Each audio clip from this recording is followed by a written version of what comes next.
Alarobia fatelopolo ny volana oktobra 2020 sy roa arivo araba tompoko lafinaritra tompoko vavy ny toetry ny andro avy hatrany no atolotranao hitantsika misy rindrin-drahona mandalo iny atsimo iny andalo izy iny ary ho arahana tsika atsimo avy ao arinany ao amin'ny ankapobeny aloha zany raha miresaka maripantsika dia mbola hitoetra hatrany aloha amin'ity andro minenity na amin'ny raika amby telopolo ny volana oktobra izay mafana indrindra izay fa ny andro manaraka zany dia hidina tsikelikely izay maripana izay ny toetry ny androntsika ary ho amin'ny alakamisy fa raika amby telopolo oktobra dia misy ny ohatran'ny zavozavo-tany na ny zavona fangaro aty analamanga loatra mangoro ilany rehefa ny betsiboka iny ny aty amin'ny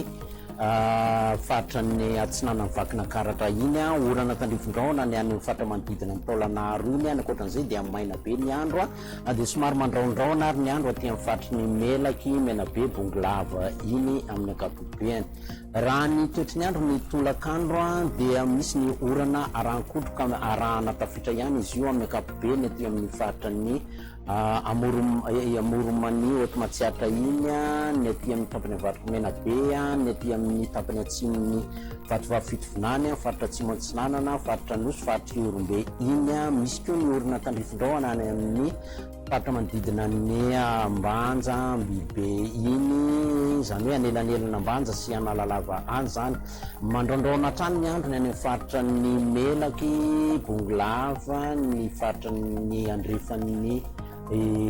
vakina karatra ny any tasy rehetra iny zany mandraondraona ny andro ny akoatr'izay moa dia maina be ny andro amin'ny ankapobeny ny maripana ambany indrindra ny aty amin'ny faritra anatiny aloha telo amby folo enina amby folo fito amby folo ny faritra ivelan'ny faritra anatiny zany dia roa amby roapolo hatramin'ny fito amby roapolo degré celsius ny mafana indrindra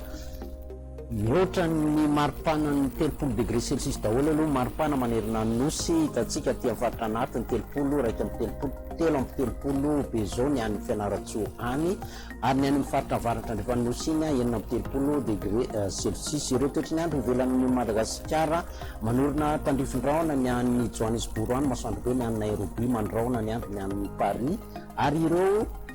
misy manodidina antsika ny orana zany any Comore sy Seychelles ny akoatr'izay dia masoandro be ny amin'ny Mayotte Maurice ary La Réunion izay ndray fotoana ny arahako taminao ty andro ny an'ity mametraka ny veloma malakoa fa tompoko lasy tompoko vavy veloma